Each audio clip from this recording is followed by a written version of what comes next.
ဟုတ်ကဲ့ငိုသီးပင်ကဒါကိုကြော်လွှမ်းနိုင်မှာမလားငိုသီးပင်ကဘာမှမပြောတော့ဘဲနဲ့ဆန်းဆန်းငိုသီးကိုကောက်စားလိုက်ပါတယ်တေချာတော့မဝါဘဲနဲ့မျိုးချလိုက်ပါတယ်ရွာသားတွေကဒါကိုကြည့်ပြီးတော့အံ့ဩလို့သွားကြပြီးငိုသီးပင်ကတော့လုံးဝအေးဆေးပါပဲ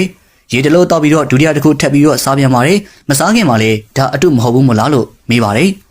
ငိုသီးပင်ကတော့ဖြုံမုံမရသေးပါဘူးခင်ဗျဒါပေမဲ့ငိုသီးကိုစိုက်လာတဲ့လင်မယားကတော့စားပြီးရင်ဖြစ်လာမယ့်နောက်ဆက်တွေကမလွယ်ဘူးဆိုတာကိုသိနေပါတယ်တေချာပေါက်ပါပဲဒုတိယတစ်ခုစားပြီးတဲ့အခါမှာတော့ငိုသီးဘရင်တယောက်ရေကိုအားရပါရတောက်နေပြီးဖြစ်ပြီးဆရာလေးရေကိုလျှော့ပြီးတော့တောက်ဖို့ပြောနေပါတယ်တောက်လေးပို့ပြီးတော့ဆက်လေးလေးဖြစ်ပြီးငိုသီးဘရင်ကတော့စပြီးတော့ပူထူနေပါပြီတတိယတစ်ခုကိုယူလိုက်ပြီးတော့တစ်ခုလုံးကိုစားလိုက်ပြန်ပါတယ်ဒီကမှာတော့ငိုသီးရဲ့အစွမ်းကပြနေပြီးဖြစ်ပြီးတော့အဖိုးကြီးလည်းမတက်တာပဲနဲ့ရေတွေတောက်နေပါတော့တယ်ငိုသီးဘရင်ကြီးဟာတပြင်းချလိုက်တာကိုတွေးရမှဖြစ်ပြီးတော့ဒါပေမဲ့စပြီဆိုလို့ရှင်တော့ပြန်လန်းမရှိပါဘူးလေးခုမြောက်ယူစားပြန်ပါတယ်ဒါပေမဲ့စားပြီးတာနဲ့ပြဿနာတက်လာခဲ့ပြီးဖြစ်ပြီးတော့ချောင်းနေအစမပြတ်ဆိုးလာခဲ့တာပါ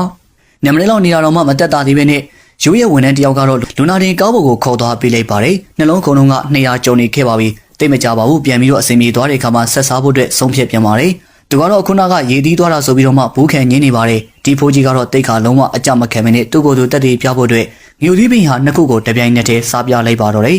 ဝိုင်းမျိုးတစ်ခွနဲ့ကျက်သွမျိုးတစ်ခုကိုတော့စားပြလိုက်သေးပြီးလင်မယားနှစ်ယောက်လည်းလက်မထောင်ပေးလိုက်ရပါတော့တယ်ဟုတ်ကဲ့သူရဲ့ကောင်းမှမှုတွေကြောင့်ပဲတရုတ်ရဲ့ငိုသီးဘရင်လို့အခေါ်ခံလိုက်ရပါတယ်